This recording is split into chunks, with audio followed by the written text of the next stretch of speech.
Under the guidance of the great Stoic philosopher Epictetus, we embark on a journey to explore interpersonal relationships. He once said, "The key is to only accompany those who can inspire you, who can bring out the best in you." This statement not only reveals the importance of interpersonal relationships, but also profoundly reflects the influence of our surrounding environment on us. You may have heard the proverb, "You are the average of the 5 people you spend the most time with." So, let us now delve into this concept through the wisdom of Stoic philosophy. Today, we shall discuss 7 types of people in life that you need to distance yourself from, and explore how to handle these challenging interpersonal relationships. Before we embark on this journey, I sincerely hope you will like this video to help spread the wisdom of Stoic philosophy. If you haven't subscribed yet, I strongly recommend subscribing and turning on notifications, so you can receive our updates promptly and not miss any exciting videos. Let's begin. The first type of person, the perpetual complainer. The great Stoic philosopher Epictetus once said, "The key is to only accompany those who can inspire you, who can bring out the best in you." This statement profoundly illustrates the importance of our interactions with others, and the impact of our surrounding environment on us. Stoic philosophy also teaches us that our inner state is influenced by the people we engage with. Perhaps you've heard the proverb, "You are the average of the 5 people you spend the most time with." So, let us use the wisdom of Stoic philosophy as our guide to delve deeper into this concept. Complainers are a common type of person we encounter in our lives. Whether it's the weather, work, or the food at a renowned restaurant, they can always find reasons to complain. You might say, "What does this have to do with me? I can just ignore them." But in reality, achieving this is not easy. Prolonged exposure to such negativity can significantly drain our mental well-being, much like a leaking tap slowly depleting our emotional energy reserves. Stoic philosophy teaches us to focus on viable solutions rather than indulging in problems. Imagine you're working on a project with someone who constantly complains. Every interaction or meeting turns into an exhausting discussion. You start to deviate from your goals, even affecting your normal life. So how can we avoid such situations? Firstly, try to minimize contact with such individuals. If unavoidable, then opt for the second method, maintaining psychological distance when they complain. Consider their complaints as temporary, unable to shake the inner tranquility within you. Thirdly, steer the conversation away from complaints towards solutions and more constructive topics. In the words of Marcus Aurelius, you have power over your mind, not external events. Realize this, and you will find strength. Ensure that the negativity from chronic complainers does not deviate us from the path of Stoic resilience and virtue. The second type of person, those deeply entrenched in various emotional whirlpools. The great Stoic philosopher Epictetus once said, "The key is to only accompany those who can inspire you, who can bring out the best in you." This notion serves as a reminder that these individuals often find themselves embroiled in a continuous series of crises, conflicts, or controversies, much like a whirlpool. They possess an unsettling ability to draw you into their chaotic vortex. Initially, you may be drawn in by the energy of these emotional whirlpools. However, you soon realize that being around them is like navigating a ship through a storm, exhausting and perilous. The challenge in dealing with emotional whirlpools lies in the fact that their crises often make you feel affected, and their chaos is contagious. You may even find yourself embroiled in conflicts you initially had no part in. For instance, consider a friend who frequently quarrels with others in your social circle. Today it's Susan, tomorrow it's Jimmy. Your friend seeks advice from you, but you notice this cycle never ends. Suddenly, because you attempt to intervene, you find yourself in conflict with Susan or Jimmy. In such situations, you can employ a strategy called reflective listening instead of offering advice or taking sides. Reflect their words back to them. When they say, "I can't believe Susan said such things," you can respond, "So, you feel betrayed by Susan's words." This technique allows you to provide emotional support without getting caught up in the drama. Another method, albeit somewhat counterintuitive, is selectively unavailable. Stoic philosophy reminds us to highly value our time, sometimes meaning not getting involved in other people's crises, especially if they keep recurring without solutions. At certain times, switch off your phone, carve out focus periods where you immerse yourself in work or personal development, and let people know not to disturb you during these times. To paraphrase Seneca's perspective, true happiness lies in enjoying the present moment without anxiously relying on the future. This is particularly helpful when dealing with emotional whirlpools. Instead of worrying about what the next crisis might be, focus on the current moment over which you have control. Enjoy your life, and don't let others' dramas disrupt it. Steer your ship firmly away from the whirlpools that threaten your personal growth and tranquility. The third type of person, the perpetual naysayer. The great Stoic philosopher Epictetus once said, "The key is to only accompany those who can inspire you, who can bring out the best in you." However, sometimes the people around us are not always encouraging us to move forward, but instead cast shadows, questioning our efforts and visions.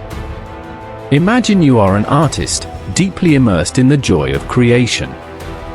Every stroke is an expression of the soul, every hue a continuation of a dream. Suddenly, a naysayer appears. They glance hastily at your work and begin to question, "Are these colors appropriate?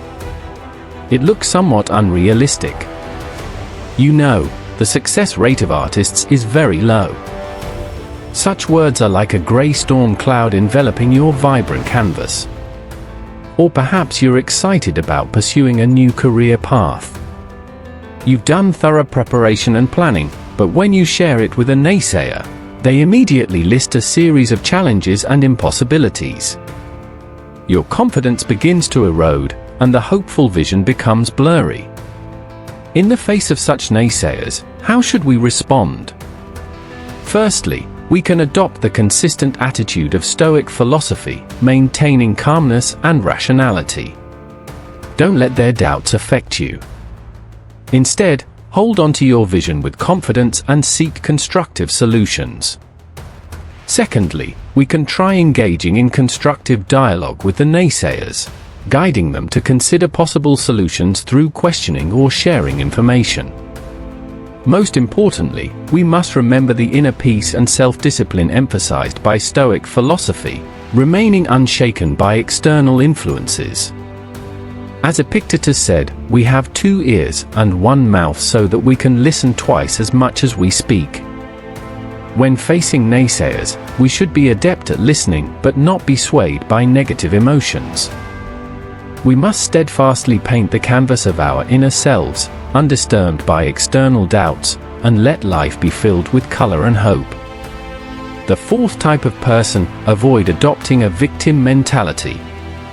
The great Stoic philosopher Epictetus taught us, on the chessboard of life, we should be actors rather than victims.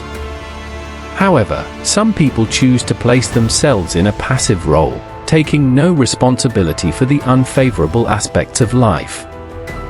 Victims often attribute their failures to external factors, shaping themselves into helpless protagonists. Whether it's challenges at work or personal life difficulties, they always find excuses and blame others or the environment. This negative narrative pattern is not just a mindset, but also a habit, keeping them perpetually immersed in suffering. However, Stoic philosophy reminds us, our choices determine our destiny. While some difficulties are undeniably real, how we respond to them depends on our attitude and actions. We should not be misled, but face life's challenges with a positive attitude. When we get entangled in the stories of victims, we may feel at a loss or even be infected by their negative emotions. However, we can choose to respond differently. We can listen to their grievances, but at the same time, we must clearly express our boundaries and not become their perpetual problem solvers. The best approach is for us to strive to avoid being drawn into the negative cycle of victimhood, and instead firmly take control of our own destiny. On the chessboard of life, being an actor means constantly moving forward, making necessary sacrifices, rather than being bound by circumstances. Let us relinquish the victim mentality and embark on the path of growth and wisdom. The fifth type of person, toxic positivists.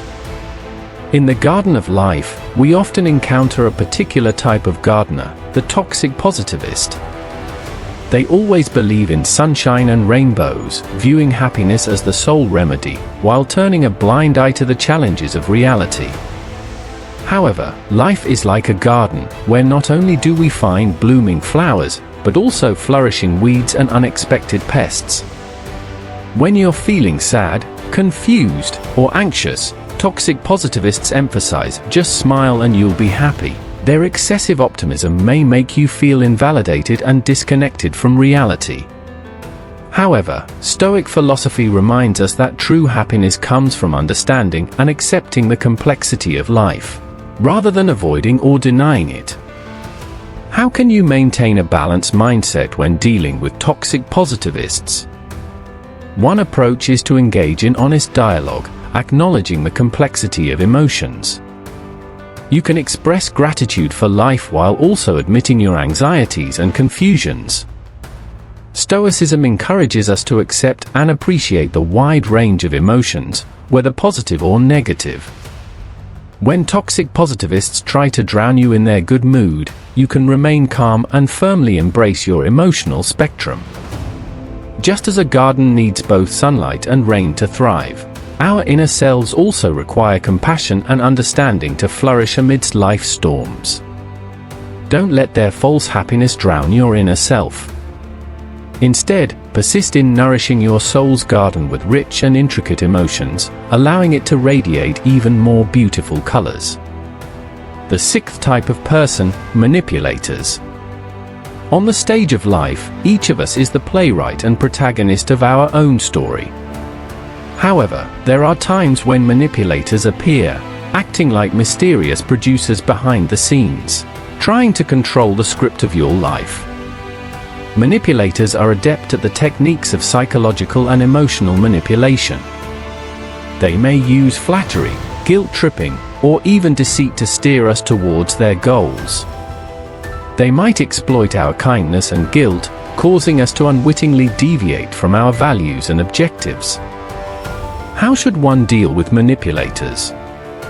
One approach is to acknowledge the elements of truth in their statements, but to stand firm in one's own position.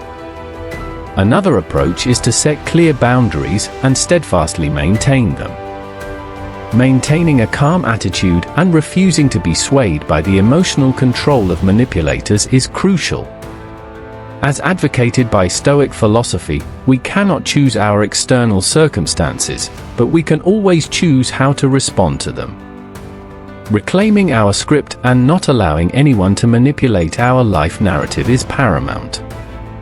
Everyone has the right to write their own life story according to their values and decisions, free from interference or manipulation by others. The seventh type of person, time vampires. Life is like a meticulously orchestrated symphony, where each task and commitment is a note in the score, collectively playing a harmonious melody. However, the addition of time vampires disrupts this harmony, as they subtly and frequently erode our precious time. These time vampires may not be malicious, but they continuously encroach upon our time and energy in the form of trivialities, social activities, and other distractions, filling our lives with unnecessary interruptions. While each event may seem insignificant, their cumulative effect can have a profound impact on our productivity and mental well-being. One way to deal with time vampires is to employ the Pomodoro technique, which helps protect our most productive time from interruptions. Additionally, learning to say no is crucial. Refusing to participate in meaningless social activities or take on unnecessary responsibilities is essential for safeguarding our precious time and energy. If life is good enough, our time is long enough. Stoicism emphasizes wise time management, ensuring that every moment aligns with our values and goals. In the symphony of life, we should remember that each note is played by us, and every melody should harmonize with our objectives. Therefore, let us firmly grasp the baton and purposefully guide our lives, ensuring that each moment is a perfectly played note in our harmonious symphony. Protecting our time and energy to serve our growth and happiness is paramount on our journey. If this video has sparked your interest in self-reflection and growth, remember the wisdom of Stoicism. We cannot control external circumstances, but we can control our attitude and actions. As discussed in the video, when facing various people and situations, we can choose how to respond, shaping the canvas of our lives. If you find the viewpoints in this video inspiring, be sure to embody the resilience and wisdom of Stoicism in your actions. Remember to subscribe to our channel, like, and share your thoughts in the comments. Your feedback is invaluable to us. Additionally, if you feel this video would benefit your friends or family, consider sharing it with them. Let us work together to embrace life's challenges in a wiser and more beautiful way. Thank you for watching and supporting. Wishing you all the best.